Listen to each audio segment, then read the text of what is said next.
ஓம் ஸ்ரீ குருபியோ நமக. ஓம் ஸ்ரீ மகா பெரியவா சரணம்.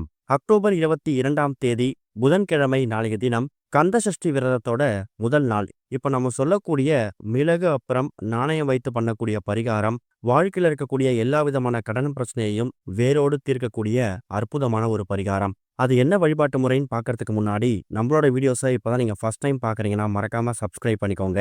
தொடர்ந்து இது மாதிரி அப்டேட் தெரிஞ்சுக்கிறதுக்கு பக்கத்தில் நோட்டிஃபிகேஷன் பெல்லை கிளிக் பண்ணி ஆல் அப்படிங்க செலக்ட் பண்ணிக்கோங்க.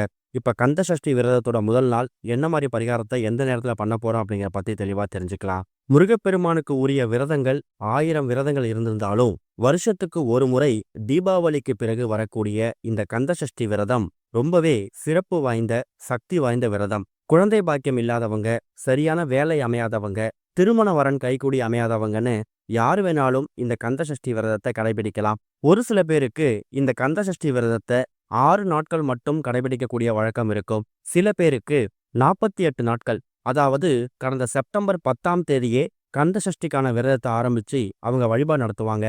இந்த 48 நாட்களும் முருகனுக்கு மாலை அணிந்து விரதம் இருந்து அவங்க விரதத்தை பூர்த்தி பண்ணுவாங்க. ஆனா இப்ப இருக்கக்கூடிய காலகட்டத்துல எல்லோராலையும் 48 நாட்கள் விரதம் இருந்து வழிபாடு செய்யறது அப்படிங்கிறது இயலாத காரியமா கூட இருக்கலாம். அப்படிப்பட்டவங்களுக்கு ஒரு வரப்பிரசாதம் தான் கந்த சஷ்டி விரதத்தோட இந்த 6 நாட்கள். இதுவரைக்கும் வாழ்க்கையில முருகன் வழிபாட்டுக்கு பெருசா முக்கியத்துவம் கொடுத்ததில்ல, மாதம் மாதம் வரக்கூடிய சஷ்டி விரதத்தை கடைபிடிச்சதில்லை அப்படிங்கிறவங்களுக்கு இந்த ஒரு கந்த சஷ்டி விரதம் ஒரு ஆரம்பமா நீங்க எடுத்துக்கலாம். அக்டோபர் 22ஆம் தேதி புதன்கிழமை ஆரம்பிக்கக்கூடிய கந்த சஷ்டி விரதத்தோட முதல் நாள் அக்டோபர் 27ஆம் தேதி திங்கள்கிழமை சூரசம்ஹாரத்தோட நிறைவு பெறும். இந்த 6 நாட்களும் முருகப்பெருமான் நீங்க என்ன வரன் கேட்குறீங்களோ அதை வாரி வழங்குவார். அது மட்டும் இல்லாம இந்த 6 நாட்களும் முருக பக்தர்களுக்கு ஒரு திருவிழா காலம்தான்.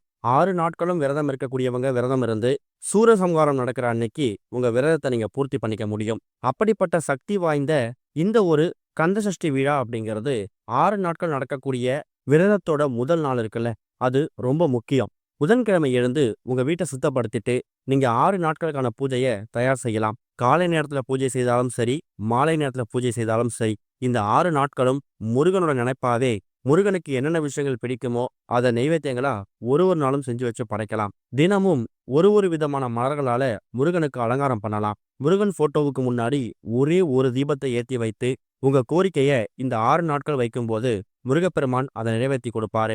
ஒரு சில பேரு இந்த 6 நாட்களும் பகல் முழுக்க உண்ணாவிரதம் இருந்து முருகப்பெருமானுக்கு வழிபாடு நடத்துவாங்க. அப்படி முடியாதவங்க பால் பழம் மாதிரியான எளிமையான ஆகாரங்களை எடுத்துக்கிட்டு கூட தாராளமா இந்த கந்தசஷ்டி விரதத்தை கடைபிடிக்கலாம். மிளகு தண்ணீர் சாப்பிட்டு விரதம் இருக்கிறது, இளநீர் மட்டும் சாப்பிட்டு விரதம் இருக்கிறதுன்னு ஒருத்தவங்க ஒரு முறையில இந்த விரதத்தை கடைபிடிப்பாங்க.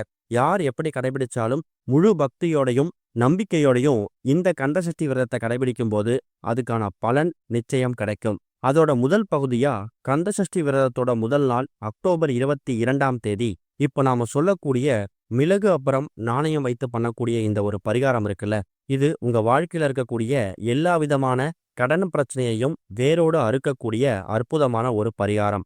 இந்த பரிகாரத்தை கந்த சஷ்டி விரதத்தோட முதல் நாள் இருக்குல்ல, அன்றைய தினம் காலை நேரத்தில் செய்தாலும் சரி, மாலை நேரத்தில் செய்தாலும் சரி, ராகு காலம் யமகண்டம் இல்லாத மாதிரி பார்த்து அந்த நேரத்துல இந்த பரிகாரத்தை செய்யலாம். வீட்டோட பூஜை அறையில முருகப்பெருமான் போட்டோவுக்கு முன்னாடி ஒரே ஒரு தீபம் ஏற்றி வச்சிடுங்க.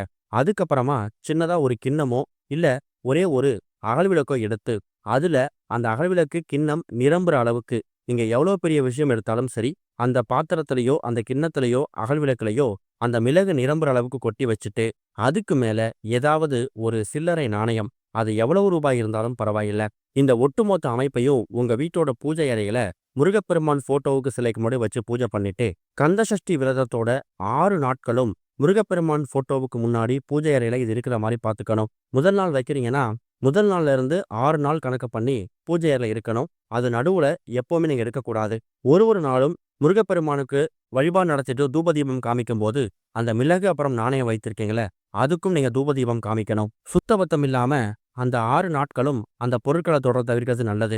சரியா 6வது நாள் கந்த சஷ்டி விரதத்தோட கடைசி நாள் சூரசம்ஹாரம் முடிஞ்சதுக்கு பிறகு அதை அப்படியே எடுத்துட்டு போயிட்டு அந்த நாணயத்தை மட்டும் உங்க வீடு பக்கத்துடைய முருகர் கோவில்ல உண்டியல்ல போட்டுருங்க. அந்த மிளகை தண்ணீரை விட்டுருங்க.